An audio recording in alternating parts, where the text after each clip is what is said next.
नारायण नारायण। श्रीमद् भगवत गीता जी, गीता प्रबोधनी से अध्याय 2, श्लोक संख्या 51 से। वसुदेव सुतं देवं कंस चाणूरमर्दनम देवकी परमानंदम कृष्ण वंदे जगद्गुरुम कृष्ण वंदे जगद्गुरुम। श्लोक का संख्या 51। कर्मजं बुद्धि युक्ता हि फलं त्यक्त्वा जन्म बन्धविनुर्मुक्ता पदं गच्छन्ति नामयम्। कारण कि समता युक्त बुद्धिमान साधक कर्मजन्य फल का अर्थात संसार मात्र का त्याग करके जन्म रूप बंधन से मुक्त होकर निर्विकार पद को प्राप्त हो जाते हैं। व्याख्या। समता में स्थित होकर कर्म करने वाले अर्थात कर्म योगी साधक जन्म मरण से रहित होकर परमात्म तत्व को प्राप्त हो जाते हैं। अतः कर्म योग मुक्ति का स्वतंत्र साधन है। श्लोक संख्या 52। यदाते मोह कलीलम बुद्धिर्वयति तरिष्यति यदा गन्तासि निर्वेदम श्रोत वयस श्रुतस्य च। जिस समय तेरी बुद्धि मोह रूपी दलदल को भली भांति तर जाएगी, उस समय तू सुने हुए और सुनने में आने वाले भोगों से वैराग्य को प्राप्त हो जाएगा। व्याख्या। मिलने और बिछुड़ने वाले पदार्थों और व्यक्तियों को अपना तथा अपने लिए मानना मोह है। इस मोह रूपी दलदल से निकलने पर साधक को संसार से वैराग्य हो जाता है। संसार से वैराग्य होने पर अर्थात राग का नाश होने पर योग की प्राप्ति हो जाती है। महाराज जी इस श्लोक पर बहुत बड़ी बात कह रहे हैं कि हम सब जो मिल रहे हैं आपस में मिल रहे हैं और बिछुड़ने वाले हैं।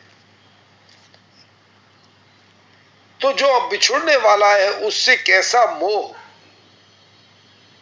इस दलदल से संसार रूपी दलदल से निकलकर सबको भगवान का रूप मानकर अगर हम परमपिता परमात्मा से प्रेम करेंगे, भगवान श्री कृष्ण को अपना मानेंगे, तो फिर हमको बार बार आना और जाना नहीं पड़ेगा, क्योंकि हम भगवान की शरण हो जाएंगे और भगवान के श्री चरणों में विलय हो जाएगा, परम पद को पा जाएंगे। श्लोक संख्या 53।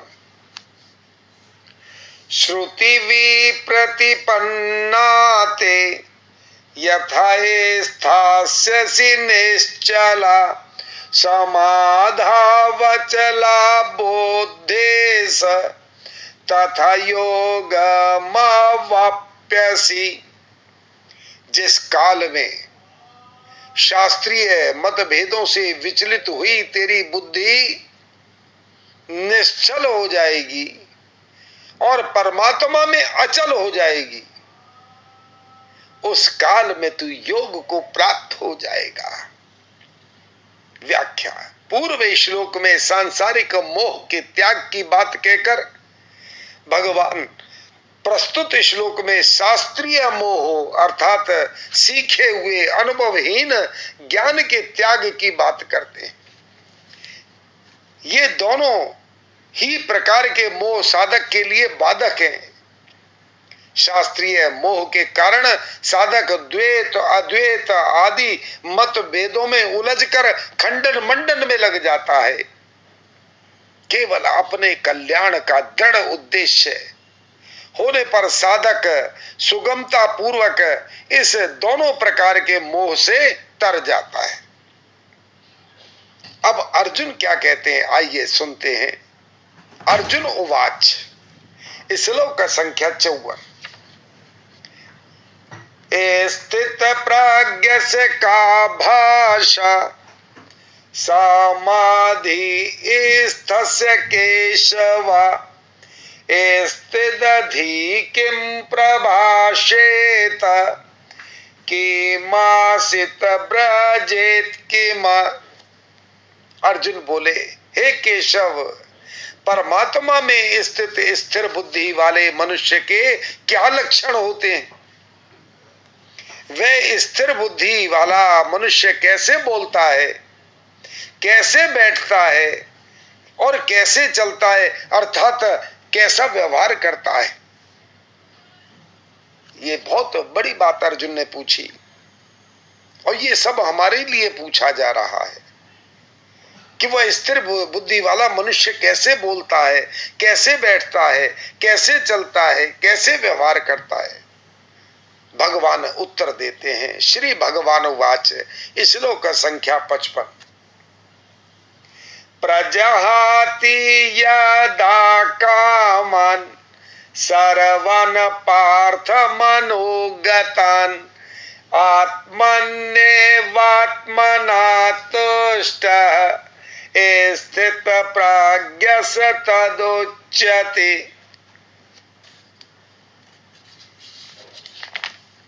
भगवान श्री भगवान बोले, हे प्रथानंदन, जिस काल में साधक मन में आई हुई संपूर्ण कामनाओं का भली भांति त्याग कर देता है और अपने आप में ही संतुष्ट हो रहता है, उस काल में वह स्थिर बुद्धि कहा जाता है। व्याख्या, मन की स्थिरता अपेक्षा बुद्धि की स्थिरता श्रेष्ठ है, क्योंकि मन की स्थिरता से लौकिक सिद्धियां प्रकट होती हैं, पर बुद्धि की स्थिरता से कल्याण हो जाता है। मन की स्थिरता है वृत्तियों का निरोध और बुद्धि की स्थिरता है उद्देश्य की दृढ़ता। ये ध्यान रखने की बात है क्या कि मन की जो स्थिरता है वह वृत्तियों का निरोध है और बुद्धि की स्थिरता उद्देश्य की दृढ़ता। त्याग उसी का होता है जो वास्तव में सदा से ही त्यक्त है। कामना स्वयं गत न होकर मनोगत है, परंतु मन के साथ तादात्म्य होने के साथ कामना स्वयं में दिखने लग जाती। जब साधक को स्वयं में संपूर्ण कामनाओं के अभाव का अनुभव हो जाता है, तब उसकी बुद्धि स्थिर हो जाती है, स्वतः स्थिर हो जाती है। श्लोक का संख्या 56। दुखे स्व उद्विग्न मनः सुखेषु विगत स्पृह वीतराग भय क्रोध स्थितधीर मुनिरुच्यते। दुखों की प्राप्ति होने पर जिसके मन में उद्वेग नहीं होता और सुखों की प्राप्ति होने पर जिसके मन में स्पृहा नहीं होती, जो राग भय और क्रोध से सर्वदा रहित हो जाता है, वह मननशील मनुष्य स्थिर बुद्धि कहा जाता है। श्लोक का संख्या 57। यह सर्वत्र नभिश्रेयः तत् प्राप्य शुभाशुभम् नाभिनन्दति नाद्वेष्टि तस्य प्रज्ञा प्रतिष्ठिता। सब जगह आसक्ति रहित हुआ जो मनुष्य उस शुभ अशुभ को प्राप्त करके न तो प्रसन्न होता है न द्वेष करता है, उसकी बुद्धि स्थिर है। श्लोक का संख्या 58। यदा संहरते चायम कूर्मंगानिव सरवस इंद्रियाणि इंद्रियार्थेभ्यस्तस्य प्रज्ञा प्रतिष्ठता। जिस तरह कछुआ अपने अंगों को सब ओर से समेट लेता है, ऐसे ही जिस काल में यह कर्म योगी इंद्रियों के विषय से इंद्रियों को सब प्रकार से हटा लेता है, तब उसकी बुद्धि स्थिर हो जाती है। व्याख्या में सुनिए, स्वयं नित्य निरंतर ज्यों का त्यों रहता है। ये स्वयं हमारी आत्मा, हमारा स्वरूप है, और शरीर नित्य निरंतर बदलता रहता है। अतः दोनों के स्वभाव में कोई अंतर नहीं पड़ता, परंतु जब स्वयं शरीर के साथ मैं और मेरेपन का संबंध मान लेता है, तब बुद्धि शरीर संसार का असर पड़ने से अंतर पड़ने लगता है। मैं मेरापन मिटने से बुद्धि में जो अंतर पड़ता था वह मिट जाता है और बुद्धि स्थिर हो जाती है। बुद्धि स्थिर होने से स्वयं अपने आप में स्थित हो जाता है, यानी अपने स्वरूप में स्थित हो जाना। इस श्लोक का संख्या 59। विषया विनिवर्तन्ते निहारस्य देहिना रसवज्रम रसोपास्य परम दृष्ट्वा निवर्तते। निराहारी इंद्रियों को विषय से हटाने वाले मनुष्य के भी विषय तो निवृत्त हो जाते हैं, पर रस निवृत्त नहीं होता, परंतु परमात्म तत्व का अनुभव होने से स्थित प्रज्ञ मनुष्य का रस भी निवृत्त हो जाता है, अर्थात उसकी संसार में रस बुद्धि नहीं रहती। व्याख्या, भोगों के प्रति सूक्ष्म आसक्ति का नाम रस है।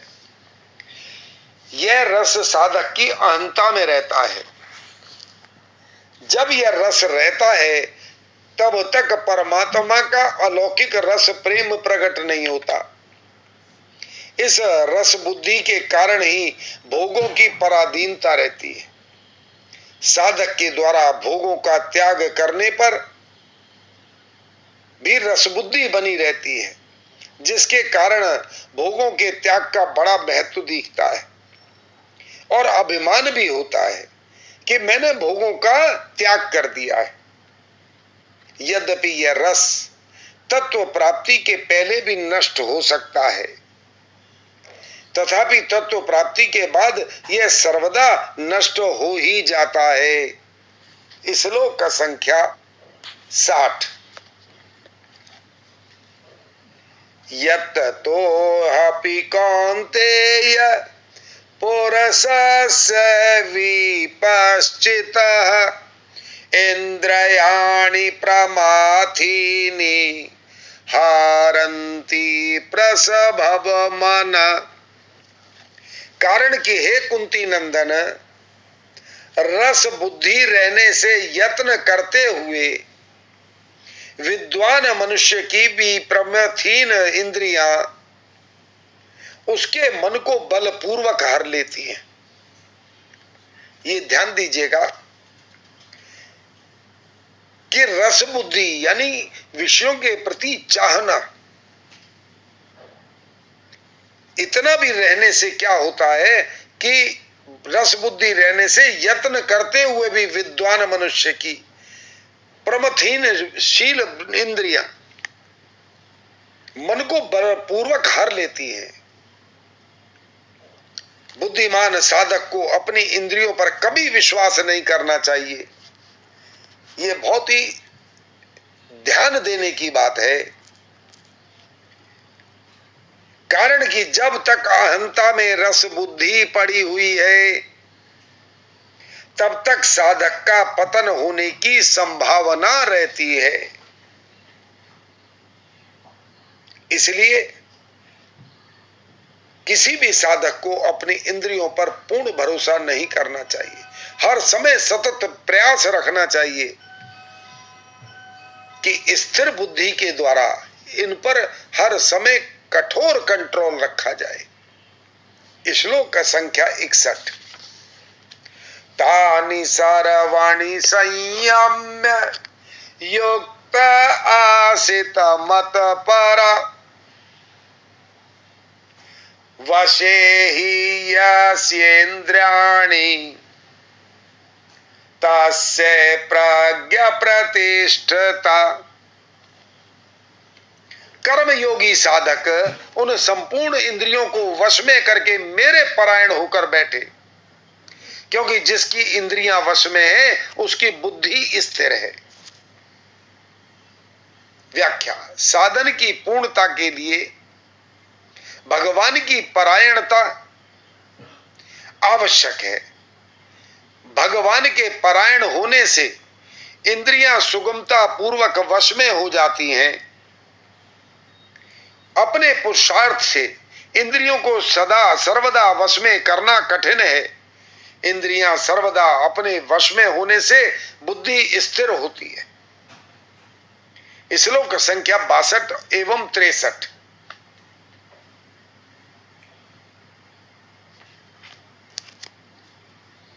ध्यायतो विषयान् पुंस संगस्तेषु जायते संगात् संजायते कामा कामात् क्रोधो विजायते क्रोधात् भवति सम्मोह सम्मोहात् स्मृति विभ्रमम् स्मृति भ्रंश बुद्धि नाशो बोधे नाशत् प्रणश्यति।